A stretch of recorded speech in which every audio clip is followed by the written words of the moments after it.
Hola, hola. Bueno, buenos días a todos. En primer lugar, déjenme decirles que es un gran placer para mí en lo personal poder coorganizar este evento junto con el equipo de Petrini Valores que me acompaña en su parcialidad. El resto por estas horas está en la oficina trabajando. Y coorganizarlo junto a Gonzalo Becerra y al equipo de Becerra Busátil, colegas y amigos. Y sobre todo poder hacerlo a beneficio de Fundación 180, una fundación que sigo desde sus inicios, conozco a los chicos, son amigos y he seguido el proyecto de sus primeras horas.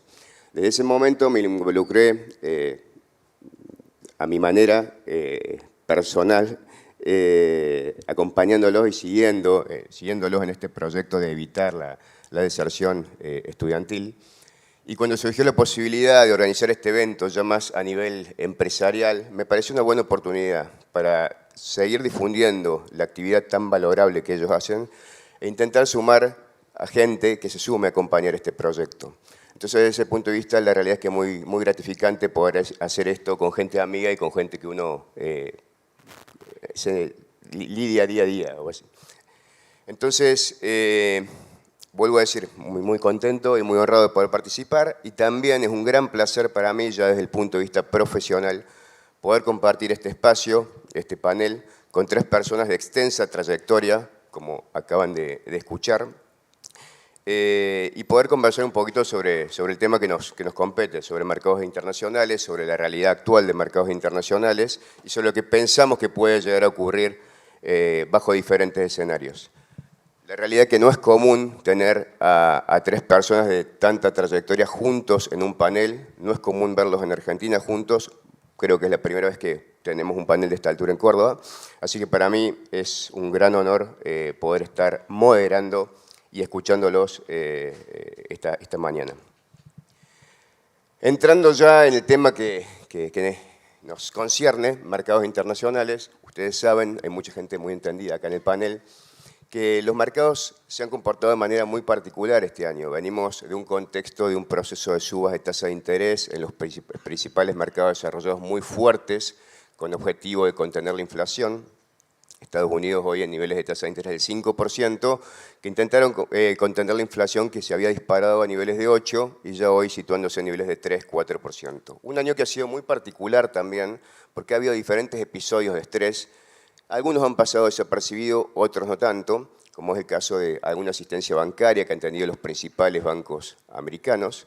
Y un año muy particular porque hubo un desempeño muy fuerte en los mercados de accionarios internacionales y muy dispar. No ha sido lo mismo lo que ocurrió en el mercado de equity tecnológico con el mercado con el S&P 500, por ejemplo, o con las acciones de países emergentes.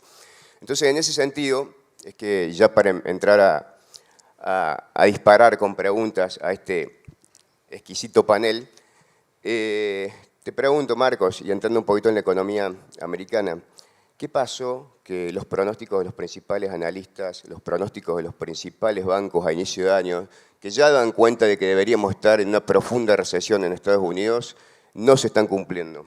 ¿Cómo ves la economía americana? ¿Cómo ves la evolución del PBI? ¿Qué crees que va a continuar ocurriendo con la inflación en función de los datos que tenemos hasta hoy y en función, por ejemplo, de lo que nos dejó Jerome Powell en su discurso del viernes pasado en Jackson Hole? Bueno, gracias. Gracias, Iván. Gracias por la invitación. Es un honor estar acá en Córdoba y sobre todo con un propósito como el que nos convoca. Gracias a todos por venir. Bueno, básicamente, para poner en contexto lo que dijo Iván, o sea, a principio de año todos veníamos diciendo con esta suba de tasas es inevitable una recesión y estamos los economistas y los bancos de inversión como aquellos que gritan viene el lobo, el lobo no viene. Y ahora todos los bancos de inversión prácticamente se han corrido a decir, bueno, no va a haber recesión. Ese es lo nuevo, digamos, banco tras banco han ido diciendo, no, va a haber un soft landing, vamos a poner así. Y yo creo, yo voy a disentir de eso, pero creo que tenemos que entender que al final, y lo vinculo esto con el discurso de Jackson Hole, la gente me pregunta, bueno, ¿qué está opinando la Fed y cómo la ve la Fed? Y estamos todos igual. Uno piensa que la Fed son un conjunto de científicos que tienen la bola de cristal y que saben perfectamente lo que va a pasar, y al final están como todos nosotros. vino un proceso de inflación, en parte derivado alta, en parte derivado por cuestiones de oferta, en parte derivado por cuestiones de demanda, por los planes fiscales, vamos a poner así, muy expansivos del gobierno de Trump primero y después de Biden. Sumado a eso una política monetaria súper expansiva, se genera la inflación y subieron la tasa muy fuerte. Y ya saben que están, o sea, piensan que están cerca del final del proceso de suba de tasas, pero no saben bien dónde están parados. Y eso yo creo que es lo que se desprende un poco del discurso de Powell, es decir, no saben si van a necesitar un poquitito más de suba de tasas o van a necesitar quedarse acá, porque básicamente hay que entender que la política monetaria tiene lo que los economistas llamamos, tarda en surtir efecto, tiene un delay, ¿sí?, en actuar. Entonces, si pensamos que el proceso de suba de tasas tiene poco más de un año, digamos, que empezó, entonces nos da una idea básicamente que todavía no sabemos exactamente todo el impacto de la suba de tasas, si va a terminar de bajar la inflación o no. Lo que sí es importante entender del discurso de Powell es que lo que él no sabe bien dónde está parado, no sabe si, como digo, va a necesitar más, va a necesitar quedarse. Lo que no puede perder es el control del mensaje, en el sentido que él va a hacer todo lo posible para que la inflación baje al 2%. Esto lo digo porque hubo muchas voces, entre ellas, por ejemplo, Paul Krugman, en el New York Times, diciendo, no, cambien, es necesario cambiar el objetivo de inflación al 3%, del 2%, porque esa bajada de inflación del 3, ahora está la inflación en Estados Unidos, está al 3 y algo, el headline, de bajar del 3 al 2 es muy costoso en términos de actividad. Entonces no hagamos eso, no sujetemos a la economía a una caída de actividad, cambien el mensaje. Y lo primero que dijo Powell básicamente es, déjense de embromar esto, nuestro objetivo es el 2% y vamos a hacer todo lo que sea necesario para llevar a la inflación al 2%. Y lo segundo es, bueno, de nuevo, en línea con esto es la idea de que van a hacer todo lo posible, si necesitan subir van a subir, si necesitan quedarse con la tasa alta mucho tiempo, van a hacerlo, es decir, van a hacer todo lo necesario. No puede perder el control del mensaje porque está la experiencia de los 70, donde la inflación subió, la Reserva Federal subió tasas, pero de repente aflojó y después la inflación volvió a subir y después para bajar la inflación hubo que pagarle un mazazo que llevó a toda la economía global a una gran recesión. Entonces, es de nuevo, es darse una idea que al final están como nosotros, están sin tener del todo claro en qué situación están, pero que no pueden perder el control del mensaje, que van a hacer todo lo posible para llevar la inflación al 2%. Ahora, ¿cómo veo yo el tema de la recesión? Yo creo que el hecho que hayamos gritado lobo y el lobo no apareció no significa que el lobo no vaya a aparecer. Yo no digo que la recesión viene seguro, pero me parece a mí que hay que entender que hubo algunos procesos que hicieron que la recesión no haya llegado. Entre ellos, la gente ahorró un montón de plata en la pandemia. Cuando uno mira lo que se llama excess savings, es decir, los ahorros de los norteamericanos subieron un montón. Lo que pasaba en Estados Unidos es que te mandaban el cheque. Te mandaban un cheque a tu casa sin haberlo pedido, te mandaban el cheque y de los programas de ayuda, entonces todo eso se acumuló. Y eso se está desahorrando ahora. Según algunas estimaciones, eso básicamente llega de acá a fin de año como mucho. Es decir, o inclusive creo que decían este trimestre se acaba el desahorro de lo ahorrado en exceso de la pandemia. Entonces, y eso ya hay algunos signos de que el consumidor, que estuvo muy resiliente, el consumidor norteamericano, el consumo estuvo muy fuerte, en parte obviamente por un mercado laboral fuerte, pero en parte porque estaban estos ahorros, ya te das cuenta, hay algunas señales de tensión en el margen, que es que vos ves que la deuda de tarjeta de crédito está subiendo mucho, y la deuda de tarjeta de crédito sabemos que es la peor, es la más cara, es la más problemática. Entonces, para mí lo que pasa es esto, es como pasa en muchas familias, piensen, te baja tu nivel de ingreso por alguna razón, no querés bajar tu nivel de consumo, entonces decís, bueno, lo tarjeteo, ¿no? Y después me arreglo, pero llega un punto donde tenés que llegar a la dura realidad, y la dura realidad es que hay que pagar las deudas. Entonces ese efecto se está por acabar. Y el segundo es el gasto público, es decir, la política fiscal en Estados Unidos está totalmente dislocada. Tenemos un desempleo en mínimos históricos y un déficit fiscal en máximos históricos para periodos de no guerra y de no crisis como la crisis de 2008. Y básicamente Entonces, ¿por qué? Por distintos programas. Esto va a continuar de acá a fin de año. Ojo, cuando yo digo, de nuevo, que el lobo va a venir, no es que va a venir ahora de inmediato, porque hay varios programas que disparan gastos importantes a fin de año, pero tenemos, digamos, distintos programas que implementó la administración de Biden que van a llevar a un déficit fiscal de órdago este año. Ahora, ¿eso cuánto puede durar? O sea, mi punto es que yo sigo pensando que acabado el impulso fiscal, que lo vemos, se ve cuando uno mira los números de payrolls. El payrolls es el número que dan todos los meses de creación de empleo, ¿sí? Es un número de cantidad de gente que consiguió empleo, vamos a poner así. El número de payrolls creados por el gobierno es muy alto con respecto a otros momentos de la historia. Es decir, hay los gobiernos locales, digamos, estatales, están creando mucho empleo. Eso se va a acabar. En algún momento se va a acabar porque la deuda de Estados Unidos además está volando, con lo cual tiene un límite. Entonces, sumale a eso que la tasa está muy alta. La tasa del Mortgage está en máximos que no hemos visto en este siglo. Entonces, sí, por ahora el mercado de vivienda se mantuvo relativamente elevado, digamos, sólido, pero en algún momento te empieza a pegar eso. Se mantuvo sólido por distintas razones, después podemos entrar en detalle, pero llega un punto donde eso termina de pegar. Lo mismo le pasa a las empresas. Las empresas entraron en este ciclo con mucho cash, pero llega un punto donde empezar a refinanciar cuando te vence deuda y salís al mercado y la deuda, digamos, los spreads, la tasa está alta, los spreads están altos, te empieza a pegar también en la inversión de las empresas. Entonces, yo personalmente creo que no de inmediato, pero sí creo que vamos a ver una economía de Estados Unidos que entra en recesión en algún momento del año que viene. Entonces, por eso digo, estamos en un momento de bruma, ¿no? Y ahí hay que tomar una posición, ¿no? Si ustedes piensan que la economía, como piensa la mayoría de los bancos de inversión, que la economía se va a mantener resiliente, y entonces la Reserva Federal va a mantener la tasa alta por más tiempo. Entonces tienen que pensar sus inversiones con un entorno donde la tasa va a estar alta, ¿sí? Donde básicamente bueno, se mantiene alta durante varios meses. Si piensan como pienso yo, creo que en algún momento la recesión pega y vamos a ver una Reserva Federal que tiene espacio, aunque siempre muy cuidadosamente, para empezar a bajar tasas en algún momento del año que viene. Entonces, eso es en Estados Unidos. Ahora, fíjate vos que el resto del mundo tampoco está en una situación mucho mejor. Lo de China, en China estamos viendo una desaceleración. En China se combinan factores estructurales con factores cíclicos. El factor estructural es que en China la población ya está cayendo. Cae, el número de trabajadores disponibles cae.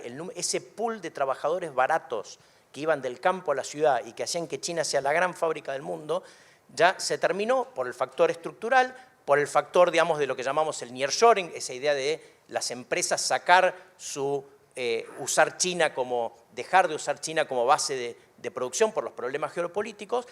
Tenemos esos problemas estructurales con problemas cíclicos de básicamente la fiesta de deuda que también hubo en China para salir de la crisis 2008-2009 y distintas crisis que lo llevaron a sobreendeudarse a muchas empresas, incluidas sobre todo las del sector inmobiliario y los gobiernos locales. Entonces, se mezclan estas dos cosas en un país que entonces va a desacelerarse, no sabemos cuánto, y un liderazgo político que ya no está con esta idea de que tienen que impulsar el crecimiento a toda costa. Es un liderazgo político mucho más centralizado, mucho más autocrático, el de Xi Jinping, y mucho más preparando a China para como una especie de confrontación hasta militar, yo diría, más que pensando en tengo que crecer al 6%, cueste lo que cueste.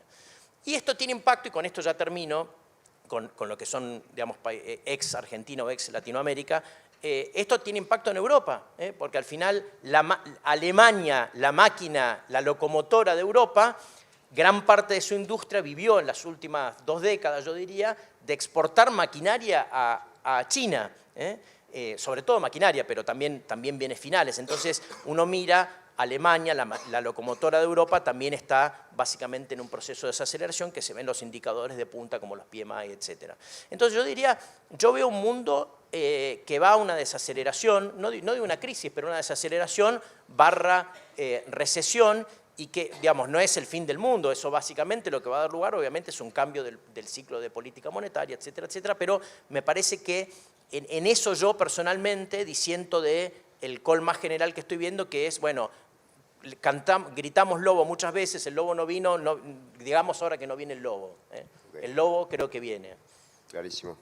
Estuviste haciendo algunos subrayando un poco las tasas, lo que viene pasando con las tasas de interés de corto plazo, pero en los últimos meses o semanas, mejor dicho, hemos visto un fenómeno de movimiento en las tasas de largo plazo, en la tasa de 10 y la tasa de 30.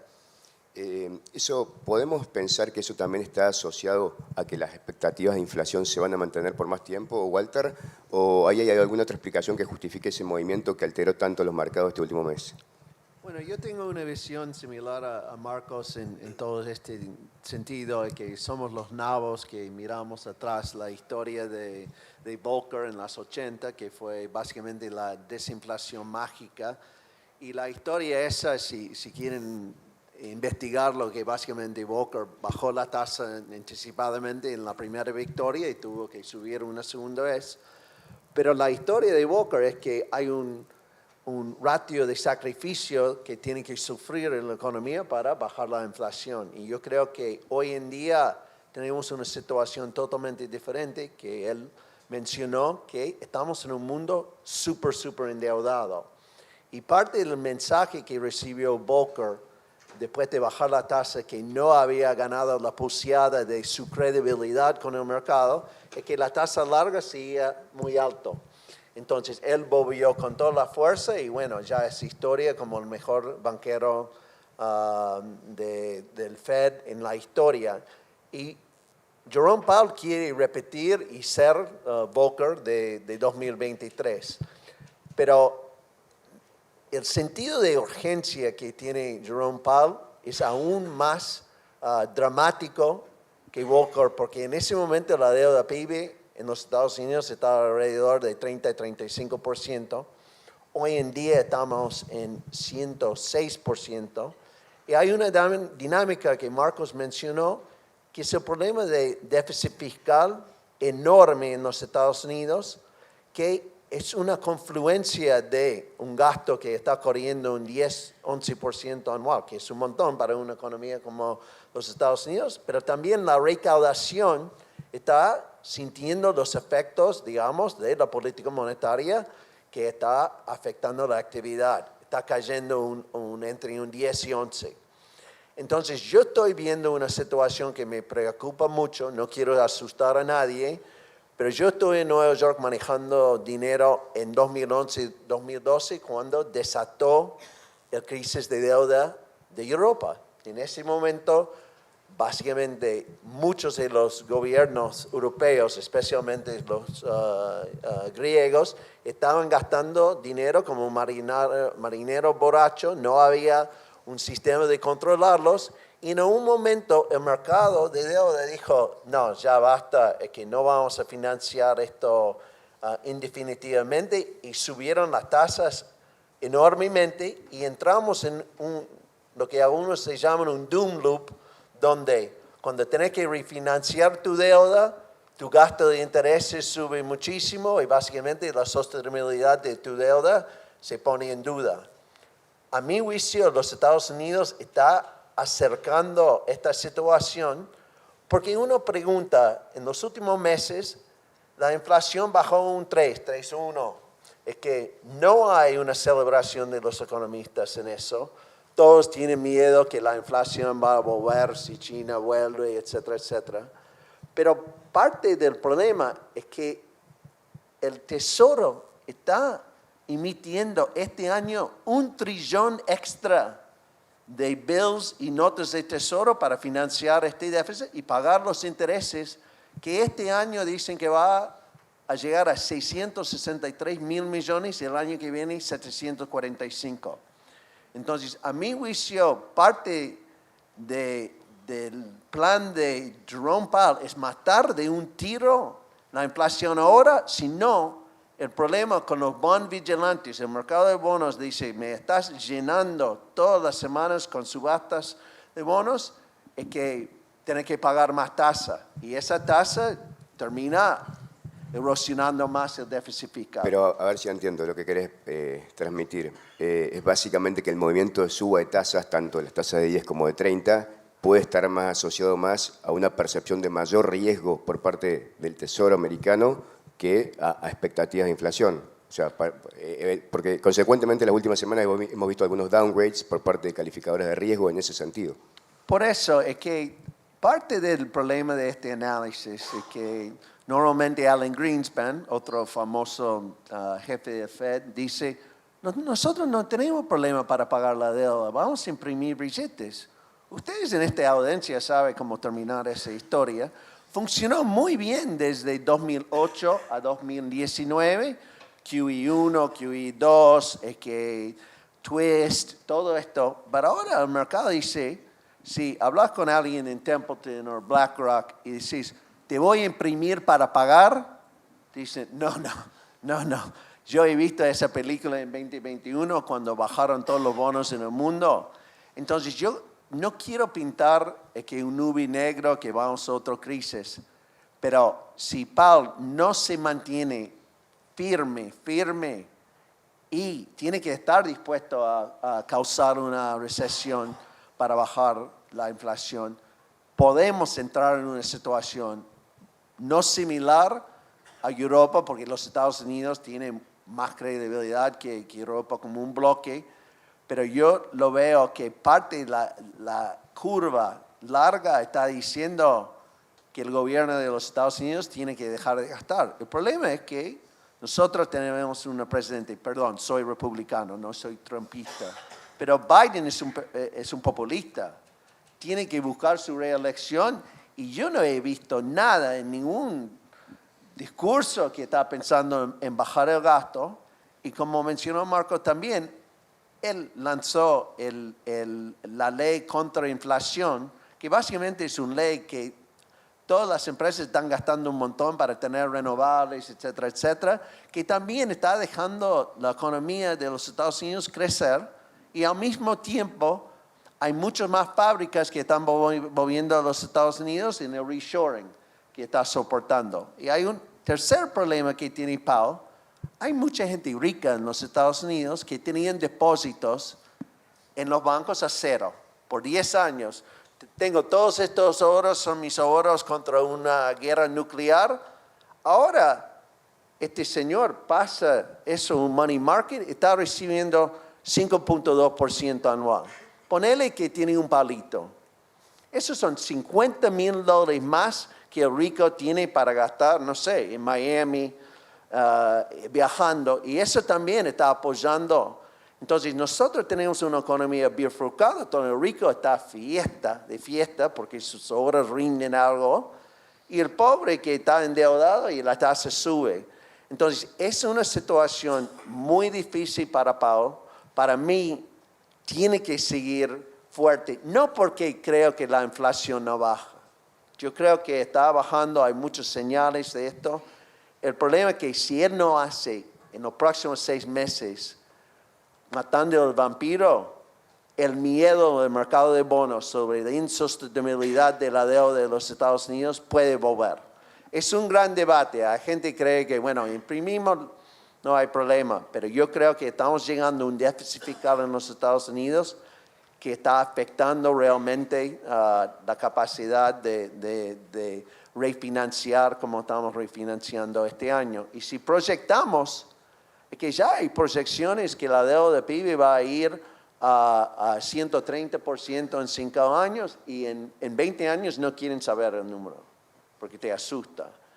Entonces yo creo que estamos en esta dinámica hoy en día, pero yo personalmente creo también que la recesión va a llegar, que hay muchos indicadores de desinflación de autos usados, de alquileres, porque estamos construyendo muchos departamentos. Entonces, no es todo nube y negro, pero ese miedo de que el tema fiscal causa una disrupción en los mercados no es menor.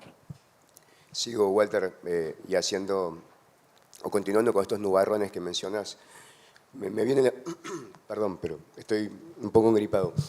Me viene la siguiente pregunta.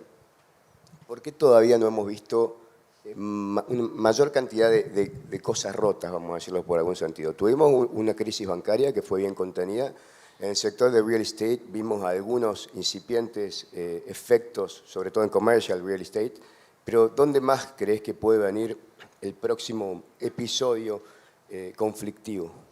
Bueno, yo creo que una de las cosas mencionó Marcos es que cualquier CFO inteligente en los últimos 5 años sabía que tenía que poner todo su dedo largo. La duración de la deuda corporativa está mucho más largo que hace 15 o 20 años, entonces no tienen que enfrentar la refinanciación. Yo creo que si hay un lugar donde puede detonar una bomba es obviamente en commercial real estate, oficinas principalmente. En muchos de estos sentidos dicen que hay una serie de alquileres y leases que no han vencido. Hoy en día salió un número hoy en Twitter que 25% de los trabajadores en los Estados Unidos siguen siendo virtual, contra 46% en COVID. Pero no hay necesidades de oficinas y cuando tenés que entregar la oficina y no pueden alquilarlo, el dueño que sí está súper endeudado ese sector, podemos tener problemas. Podemos hacer repurposing, convirtiendo oficinas en departamentos, pero eso lleva años y años. Entonces yo veo un problema por ese lado. Tenemos más bankruptcies y este sentido, pero es parte del proceso. Es que una política monetaria está ahí para bajar empleo, causar recesión, disminuir demanda agregada, y eso es el trabajo de Powell. Esto de millennials y Gen X, que no podés bajar el crecimiento porque gente va a estar en la calle. Mala suerte. Eso es política monetaria históricamente. Entonces, yo creo que puede haber más cosas que rompen, pero claramente una de las preocupaciones entre los economistas es commercial real estate, yo diría. Ok, y siguiendo un poquito con el resto de los países o los continentes, ¿te preocupa también China? ¿Cuál es tu visión ahí? ¿Sabes que estoy leyendo mucho sobre China? Yo creo que hay dos mentalidades sobre China, que básicamente hace 10, 15 años está en declinio, por más que sigue creciendo 5% por todas las cuestiones que Marcos mencionó, que baja natalidad, que Xi Jinping obviamente está priorizando las empresas estatales contra las empresas privadas, pero también hay otra óptica de algunos autores que dice que hay rebalanceo en China. Si uno ve los números de actividad, la parte de servicios de China está creciendo. Es que la parte de consumo, el ahorro interno, finalmente el chino está empezando a gastar, porque ahora la fiesta de comprar departamentos sobre departamentos y que ya no es negocio. Entonces, hay una perspectiva que está un poco más optimista, que ya China no va a ser el monstruo industrial que ha sido, eso va a migrar a otros países, pero la parte de rebalanceo de servicios, de internet, de otros sectores, sí está sucediendo, entonces no hay un desplome. Lo que está claro es que la situación de deuda en China es grave. Seguramente ustedes están enterados que el sector de real estate, los constructores, Evergrande, Country Garden, básicamente fueron a la bancarrota, y no son empresas chiquitas, así que en un momento el pasivo de Evergrande era $300 mil millones. Entonces ese sector básicamente está con un cáncer muy terrible, pero hay otro problema que tiene, que básicamente es la deuda subsoberana o el LGFV deuda, que básicamente son municipalidades que tienen 9 trillones de dólares de deuda, y el mayor ingreso de esas municipalidades y gobiernos regionales era la venta de tierra. Entonces, eso es otra preocupación, pero yo creo que los chinos lo tienen bien bajo la lupa. No significa que no va a explotar, Pero parte de esta nueva política que están haciendo es para desinflar este problema poco a poco para que no explote. Y como dice Marco, podemos quedar acá una hora hablando de cómo pueden hacer eso. Pero por un lado, la poca inflación en China ayuda al resto del mundo. Es que las importaciones de China acaban de bajar 12,4%, las expos 14%. Entonces, toda esa excess capacidad, quizás China va a ayudarnos como ayudó en 2008, gastando, exportando deflación. Entonces, sí, China es un problemón, pero para este contexto lo que tiene que hacer Powell y también Lagarde en ECB, quizás es un viento de cola que ayuda al proceso de desinflación, pero no sé qué opinas vos. Sí, yo ahí disiento en esto, o sea, estoy de acuerdo con todo lo que dijiste, excepto esto último, en que es distinto el proceso de desinflación que aportó China en el pasado con este, porque en el pasado era un proceso de desinflación que venía de incorporar una masa de trabajadores que estaban fuera del sistema económico global al sistema económico global a salarios muy bajos. Entonces, básicamente el mundo se beneficiaba de un aumento de la oferta global, es como si fuera lo que los economistas llamamos la frontera de producción, se corría porque estabas incorporando un montón de gente al mercado laboral, pasó no solamente en China, sino que al mismo tiempo estaba pasando en Europa Oriental. Entonces, era una desinflación generada por un shock de oferta positivo. En este caso es distinto, porque es una deflación originada en una falta de demanda de bienes, ¿sí? Entonces, eso implica que su demanda de bienes del resto del mundo también va a caer. Digo, mensaje para acá, para Latinoamérica, ¿no? Entonces, si vos te cae la demanda de bienes de China, que no está pasando ahora porque están haciendo temporariamente un restocking, estaba leyendo de commodities, pero el día que termine ese restocking, es decir, va a tener menor demanda de cobre porque hay menos construcción, menor demanda de distintos productos que son lo que producimos los latinoamericanos. Entonces, para mí es una deflación que no ayuda a la economía global como ayudaba la otra deflación. Es distinto, sí, porque su naturaleza es distinta. Ok, clarísimo. Y excelente el punto o el contrapunto. Ahora, habiendo planteado los escenarios, Eugenio, que plantean Marcos y Walter, y tratando de resumirlos brevemente, básicamente estamos en un proceso de suba de tasa de interés, donde mucha gente piensa que se estaría aproximando a un final, y en ese sentido, ya cuando empecemos a discutir carteras de inversión y cómo posicionamos los activos, una pregunta que permanentemente se habla entre asesores financieros y clientes, tiene que ver con si es momento de empezar a alargar la duration de los portafolios. Traduciendo esto, ¿qué es? ¿Es momento de continuar comprando bonos del Tesoro americano para el perfil más conservador en esta clase de activo a corto plazo, a 6 meses, 1 año? ¿O ya tiene sentido empezar a alargar esa duration, colocarse a 1 o 2 años, pensando en que esa tasa de política monetaria puede empezar a descender próximamente? ¿Cómo lo ven ustedes de Templeton y cuál es tu visión en este punto? Sí, bueno, la verdad que es hoy la pregunta recurrente, ¿no?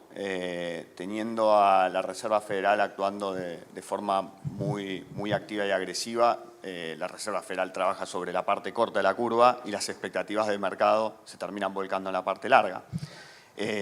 Como bien decías y como bien venían diciendo, hay expectativas de que ya estamos sobre el final del ciclo de subas y que puede empezar a haber más tarde o más temprano cierto recorte. Y eso genera que hoy tengamos la curva invertida, en donde se encuentran retornos más elevados en la parte corta y a medida que tomamos duration empezamos a por ahí perder algo de carry, de rentabilidad en términos de flujos.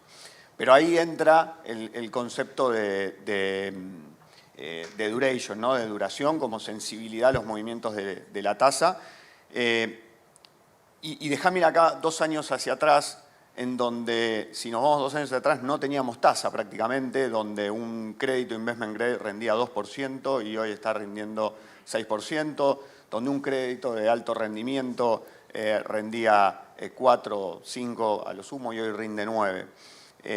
Hoy hay tasa, eso ha cambiado. Si algo nos dejó el año 2022 es que tenemos tasas y tenemos rendimientos nuevamente en en la renta fija. Entonces, acercándonos hacia el final del ciclo, ya pensar la duration, hay que empezar a pensarla como un mecanismo de protección y no como un mecanismo de riesgo. Cuando yo tenía la tasa del crédito grado de inversión en 2%, difícilmente la podía ver que fuera más para abajo, que hubiera menor rendimiento y en donde yo pudiera ganar por estar en la parte larga. Pero hoy la tengo ya en un nivel elevado y como bien expusieron acá tanto Marcos como Walter, con ciertos temores sobre una posible recesión y el accionar que pueda tener la Reserva Federal, hoy la duration se convierte en un mecanismo de protección. Entonces creemos nosotros que es un buen momento para empezar a extender duration. Y siguiendo con este punto y atando con algunos puntos que mencionaban Marcos y Walter, en ese sentido, para perfiles conservadores, ¿te animás te sentís cómodo en los créditos high yield que mencionabas o te quedarías a nivel investment grade eventualmente? ¿Cómo ves la dinámica que se ha comportado de los spreads del high grade contra el high yield? Bueno, ahí tenemos que tener en cuenta algo que comentaron recién respecto a el trabajo que han hecho los CFO de las distintas empresas en refinanciar sus deudas. Entonces, hoy nos encontramos, tanto en el investment grade como en el high yield, con muchas compañías que han reestructurado sus deudas y que no tienen vencimientos en el corto plazo. Y que no solo eso, sino que cuando refinanciaron la deuda, la refinanciaron en un entorno de tasas bajas, con lo cual la carga de intereses que tienen que pagar por cada dólar que están endeudados es una carga baja. Ese crédito después en manos de un inversor pasó de rendir 2 a rendir 6 y perdió valor como valor nominal.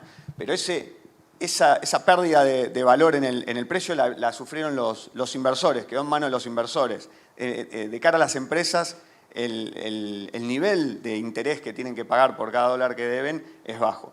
Entonces, hoy nos encontramos en el segmento del crédito con bajos niveles de carga de interés y una buena ventana por la que no van a tener vencimientos, con lo cual es un espacio que nos resulta atractivo. ¿Y cuál es esa ventana? Y bueno, en el high yield tenemos que pensar en 3-4 años, con lo cual hay que buscar la parte corta de la curva.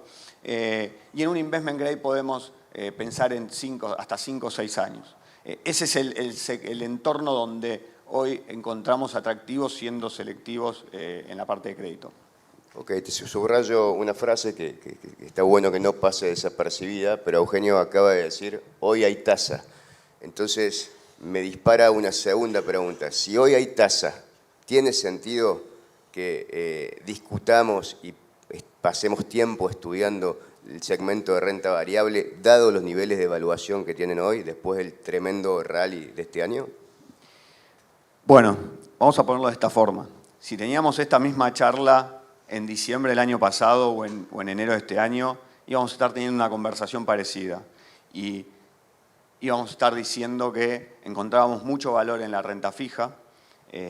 Tal vez por ahí inclusive hablábamos de que encontrábamos valor en las acciones de valor por sobre las acciones de crecimiento y que tal vez esperábamos que el mundo haga cierto catch-up y recupere el espacio que venía rezagado respecto a Estados Unidos.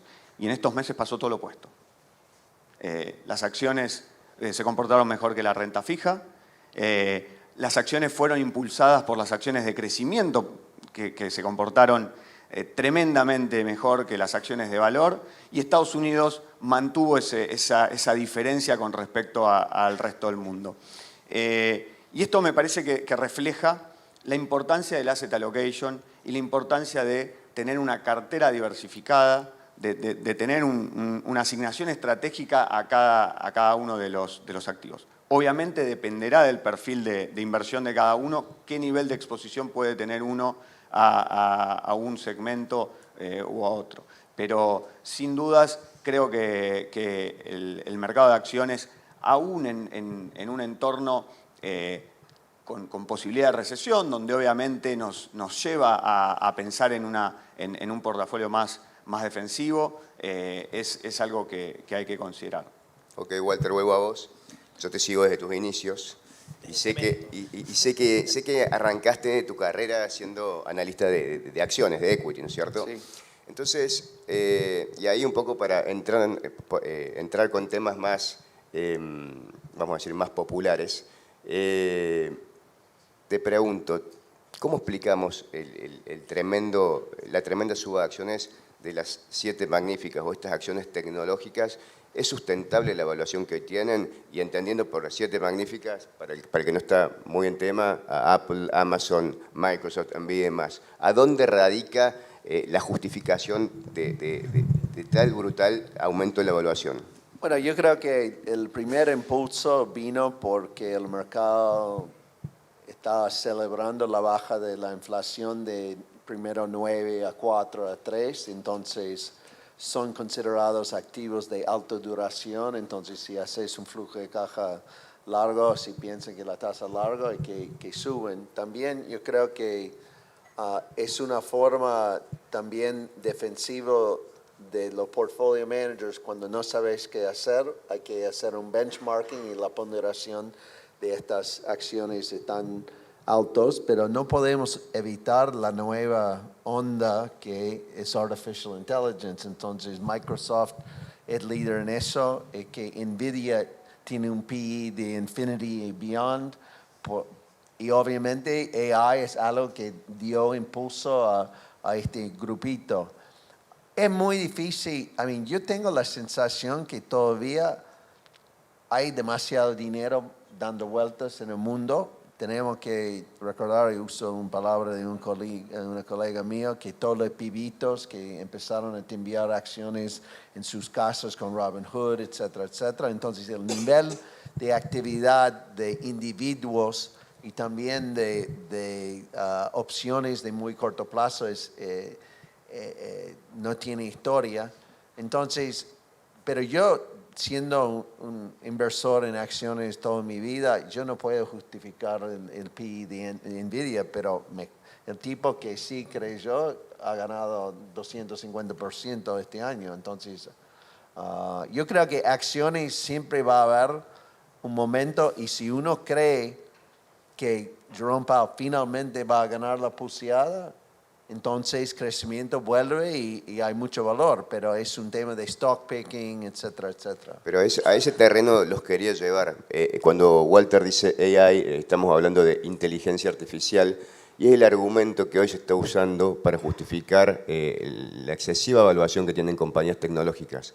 Entonces, Eugenio, te pregunto, ¿es realmente o ves realmente que el impacto de la inteligencia artificial en las empresas puede aumentar los niveles de productividad de la misma para que se justifiquen los múltiplos que hoy estamos pagando por esas compañías? Sé que es una pregunta difícil, pero...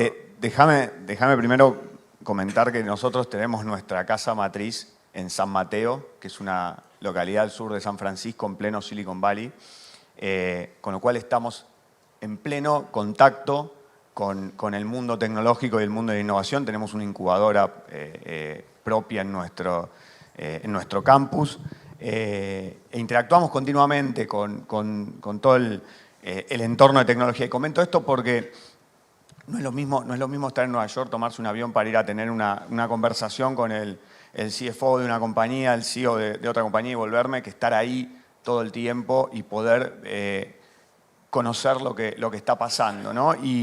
Y lo que estamos viendo es que realmente la inteligencia artificial es para nosotros una nueva plataforma. Y déjame ponerlo de esta forma. Si nos vamos por ahí 40 años hacia atrás, pensamos que la década del 80 fue una década que estuvo signada por la aparición de la computadora personal. La década del 90 fue la irrupción de Internet. La década del 2000 se consolidó todo lo que es nube. En la década pasada, década del 2010, tenemos la movilidad con la aparición de los smartphones. Y hoy para nosotros inteligencia artificial es la nueva plataforma que va a generar una disrupción. ¿Y por qué hablo de generar disrupción? Vayamos un segundo a la plataforma que nosotros identificamos de la década anterior, la movilidad. Compañías como Uber o como Cabify no hubiesen existido si no existía la movilidad. No la hubiésemos ni pensado antes de la aparición del smartphone. Entonces, lo que nosotros creemos es que hoy estamos en una instancia en donde, bueno, obviamente, para inteligencia artificial se necesitan los fierros, se necesita la parte dura, toda la parte de semiconductores, donde NVIDIA es el gran líder. Se necesita la parte del entorno, donde ahí hay 3, 4 empresas, es la discusión de si contar o no a Oracle, pero está Amazon, está Alphabet, está Meta. Pero después está toda la parte de aplicaciones. Y en esa parte de aplicaciones tenemos muchos potenciales futuros, Uber o Cabify, que todavía no tenemos ni idea de que existen. Y creemos que ahí hay todavía mucho valor. Walter, ¿algún punto? No, pero hay que recordar que hay una generación de portfolio managers en los Estados Unidos. Si uno toma desde 2007 o 2008 la outperformance de tecnología contra bancos, contra S&P, entonces es lo que ellos saben, ¿eh? Yo he conocido a esta gente y ellos no ven flujo de caja libre, nada de eso. Es que es crecimiento, cuánto crece y cuánto de las métricas crecen, y eso es donde crecieron y les fue muy, muy bien en los últimos 15 años. Entonces, estamos en una época, yo siempre digo, de innovación, claramente. Y durante esta época, y puede durar no sé cuántas décadas más, es que la gente que está manejando dinero en los Estados Unidos principalmente, pero también en Europa, es que ganaron plata invirtiendo en tecnología. Entonces siempre van a volver a eso, y no todo esto de Ben Graham y Buffett y todas las cosas que yo sí aplico y me funciona, es que ellos tienen otra visión y están muy metidos en eso, y hasta que, el año pasado varios fondos súper exitosos cayeron como un piano, Tiger, etcétera, etcétera. Pero hasta que les fracase como en 2000, que fue un masacre, yo creo que va a continuar la fascinación con tecnología. Sí, pero es cierto, déjame hacer una reflexión nada más, pero es cierto lo que marcas. Les cuento una anécdota personal de hace pocos días. Hace pocos días me invitaron a un evento donde venían también de un banco de inversión, hacían un desayuno en uno de los edificios corporativos más importantes de Córdoba, para todos los empresarios del sector tecnológico. Y fui a escuchar un poco a ver qué visión tenían.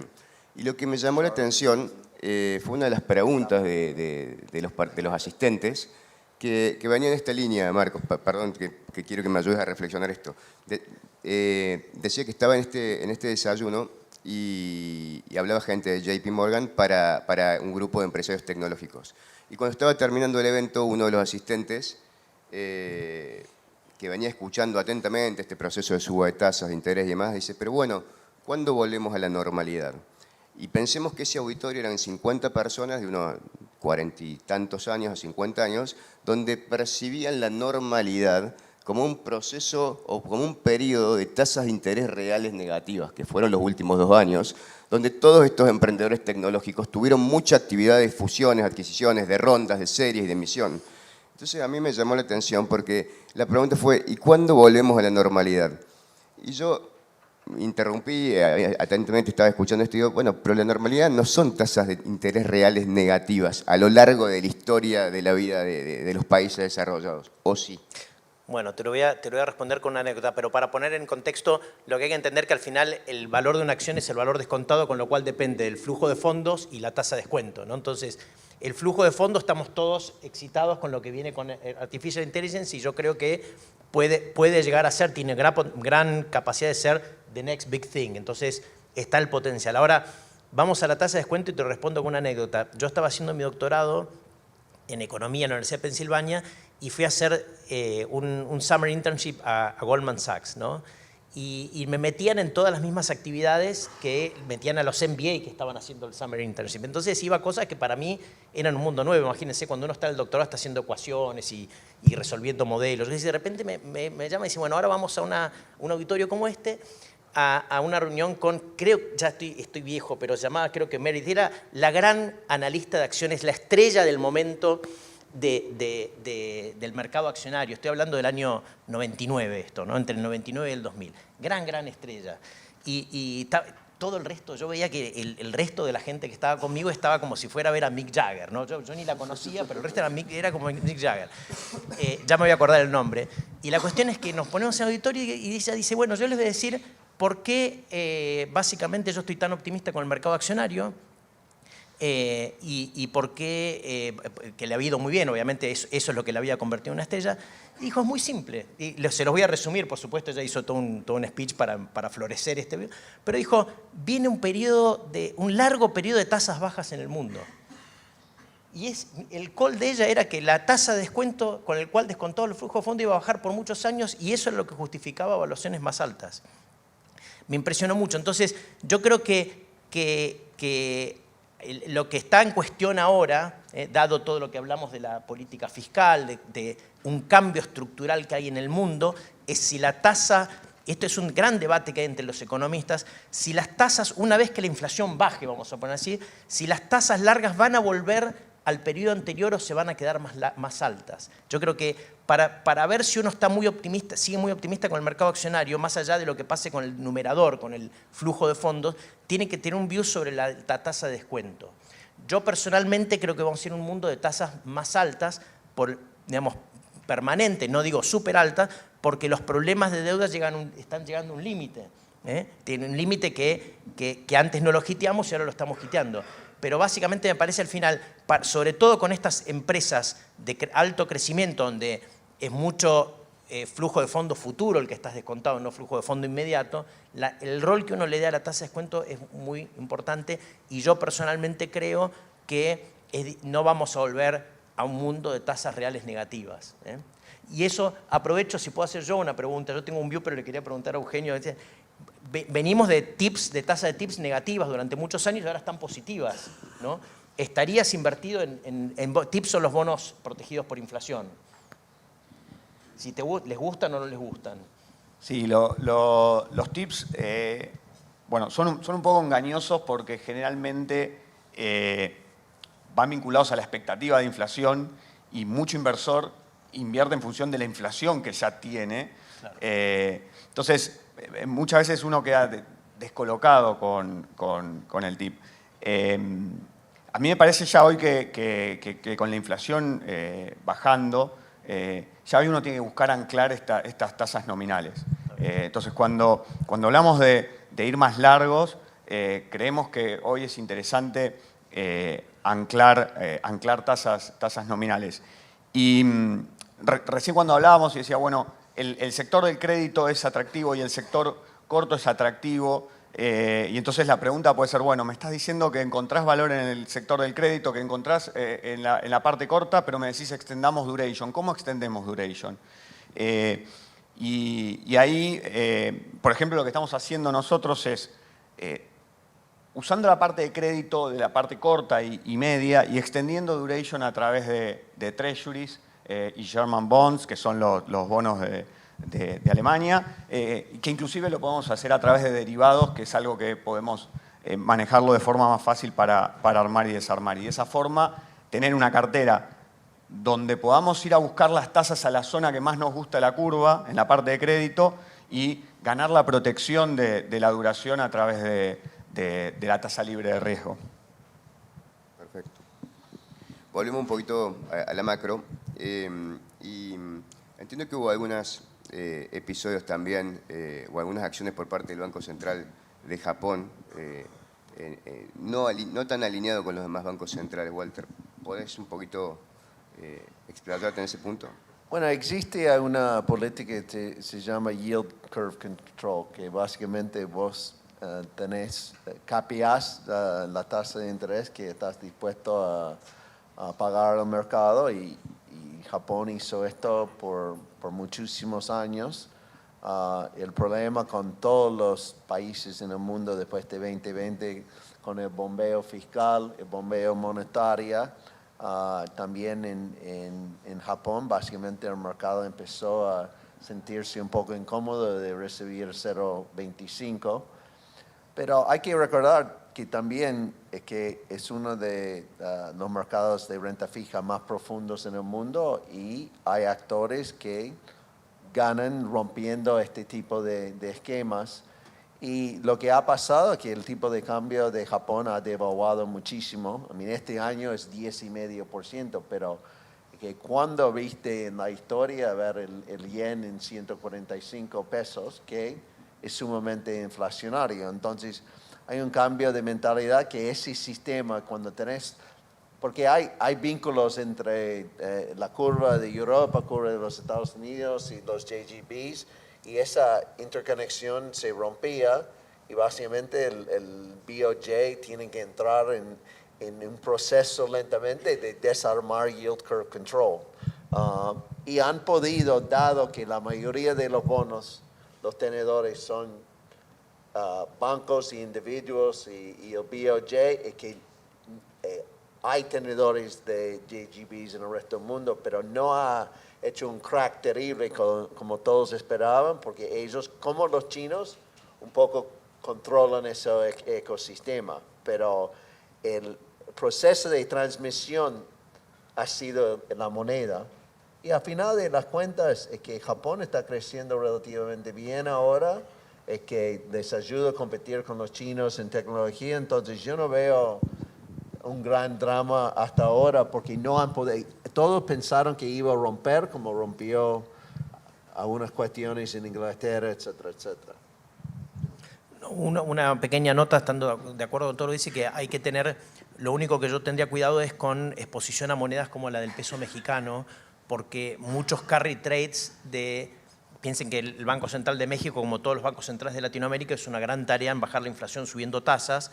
Entonces se genera un carry trade y entiendo yo que muchos de esos carry trades se fundan no en dólares, sino el funding se hace en yenes. Entonces en la medida que el yield curve control termine, puede llegar a tener un impacto en algunas monedas latinoamericanas, sobre todo hoy en el peso mexicano, que ha estado muy fuerte en los últimos meses.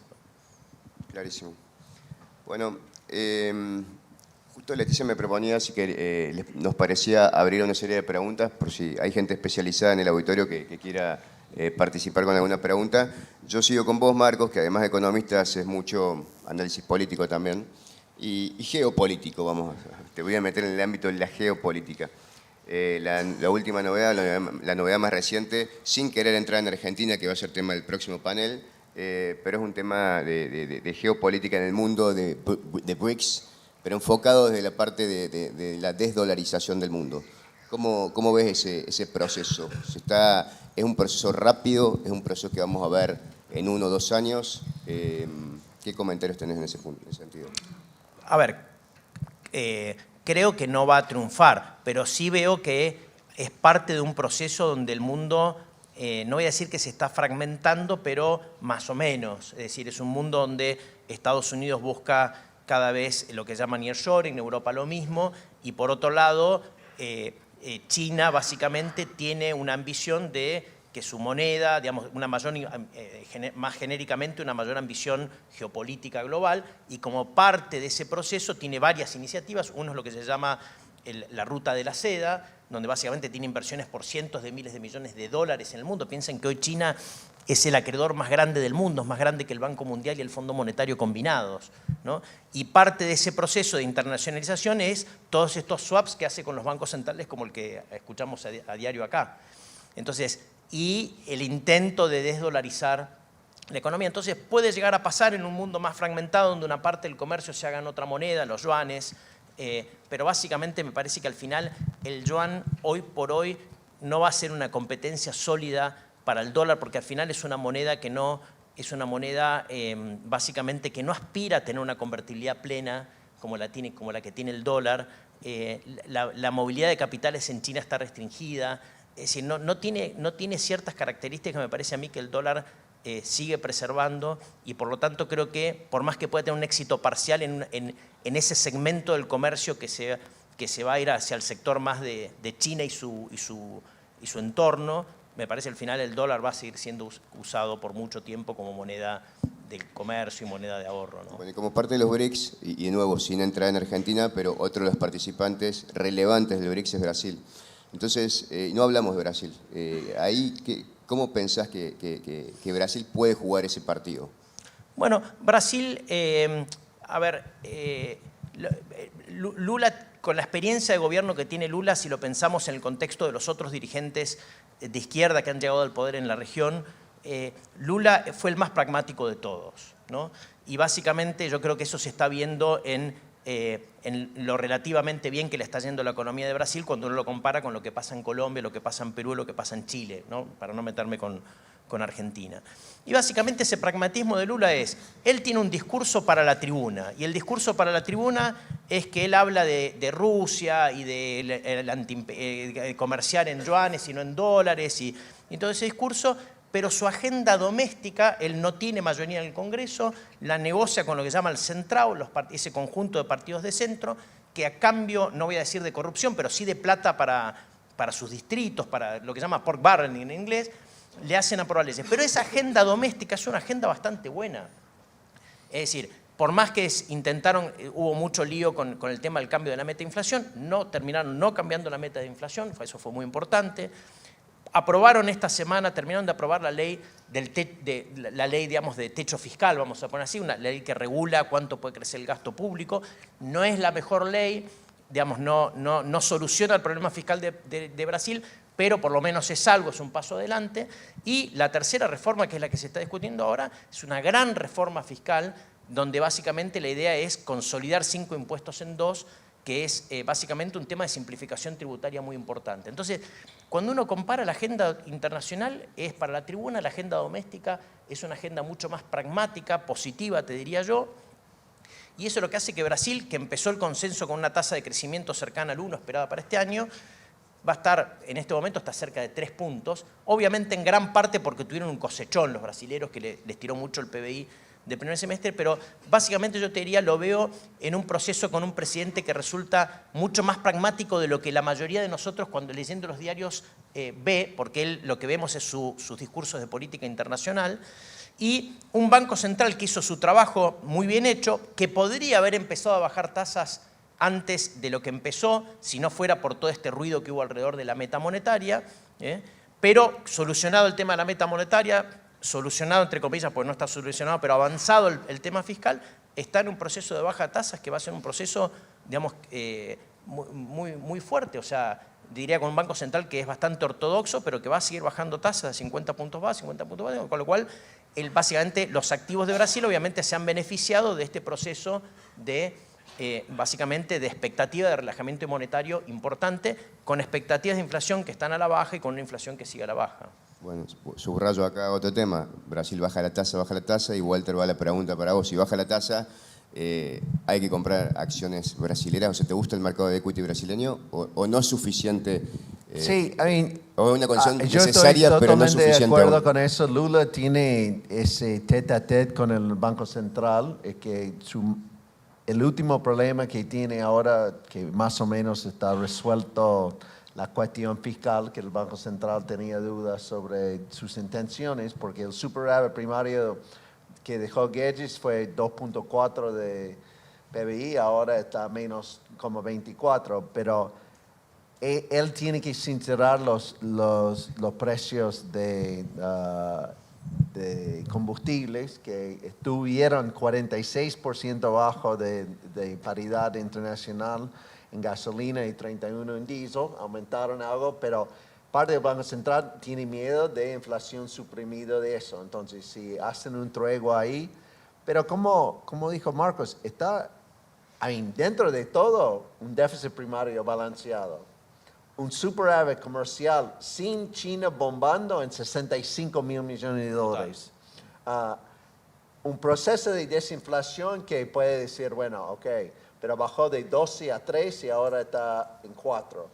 Entonces yo creo que obviamente las acciones vinculadas a China, que son Vale y Petrobras, va a depender la sensación de que China está volviendo a crecer y que hay demanda de commodities. Pero hay un montón de acciones brasileñas que están vinculadas al mercado doméstico que pueden ser interesantes. Entonces, hoy en día, el sector de asset management en Brasil, ustedes saben que es gigantesco, es 1.4 trillones, el último número que vi hace unos años, pero recibir 13,25 y hacer la plancha Para ellos es que el carry en términos reales contra inflación de 4 es muy jugoso y han tenido salidas en los fondos mutuos de acciones. Cuando esa tasa empieza a bajar, todos los grandes BTG, XP van a decir comprar acciones y hay que anticipar ese momento. Entonces yo veo también, Brasil está bien y Lula no es mi favorito, pero es que la verdad es que no han explotado la situación fiscal, es que entregaron aumentos, etcétera, etcétera, y la política monetaria es ejemplar. El Banco Central son héroes ahí. Entonces yo lo veo bien, pero va a ser menos de Brasil durante el boom de China, más un Brasil de encontrar las nuevas empresas y todos los nuevos IPOs que han tenido. Ok, clarísimo. No sé si para ir cerrando ya, que nos quedan los últimos minutos, si hay alguna pregunta. Y si no la hay, la voy a hacer. Sí, Nancy. Después de este panorama fiscal que nos están contando sobre Estados Unidos, ¿podría esperarse un debilitamiento del dólar que haga que los precios de los commodities, en particular los granos y con vaca muerta ahora también el combustible, pueda repuntar en 2024 y tengamos algún beneficio por ese lado en Argentina?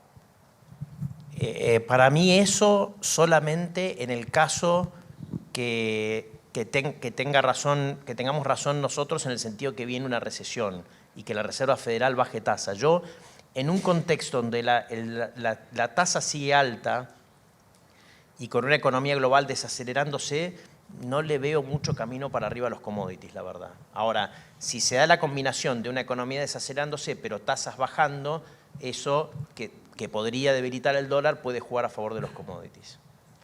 Sí, el dólar, si hay un activo en el mundo que es casi imposible tradear, yo diría que es el dólar. Que a veces el dólar está fuerte porque el crecimiento de los Estados Unidos este trimestre a uno dicen que va a ser 2.8 contra 2.4, entonces que atrae capitales. También hay este proceso de reshoring es serio, es que hay muchas fábricas, semiconductores están... pero yo creo si los Estados Unidos entran en recesiones, puede ser que el dólar baje. El commodity que quizás tiene el mejor apoyo en este momento es petróleo, porque no ha habido inversión en mucho tiempo. Entonces tenés un declinio muy fuerte y con China volviendo un poquito al crecimiento es que hay demanda.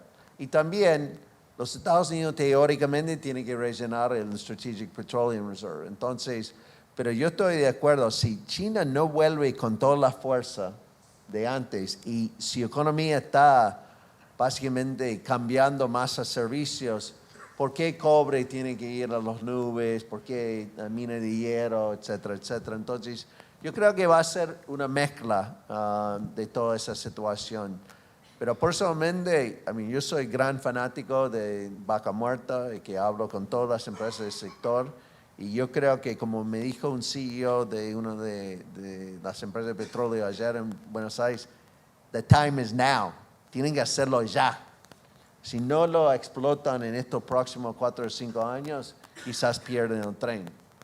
Y yo creo que, guste o no guste Massa, y que puso los dos gasoductos o oleoductos en marcha, entonces yo creo que está avanzando eso. Última pregunta, que la transmito yo para Eugenio, así escuchamos un poquito tu visión y ya los invitamos a pasar a un coffee break que Leticia nos va a ir ubicando.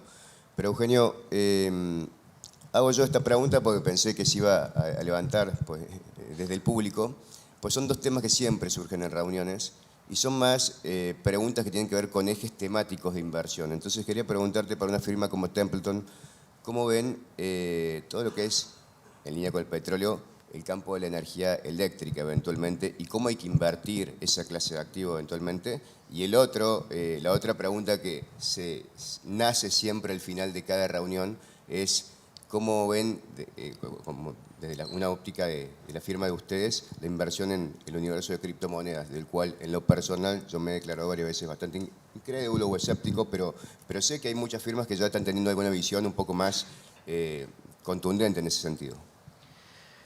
Bueno, respecto a tu primera consulta con con energía estamos frente a un cambio que viene con toda la agenda de sustentabilidad, ¿no? Y la verdad para nosotros eso va a implicar muchos cambios por delante que vienen de la mano de que hasta el momento nosotros teníamos una unidad que producía, una distribución y hogares que consumían. Hoy vamos a tener en el futuro vamos a tener diversas fuentes, fuentes de generación de energía.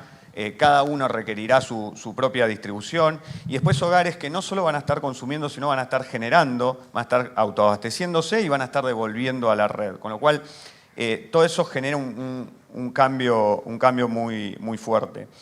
La agenda era una agenda que tenía mucho peso hace un par de años y que con la irrupción de la guerra fue como que cambiamos esta idea de pensar en energía renovable por pensar en energía, punto.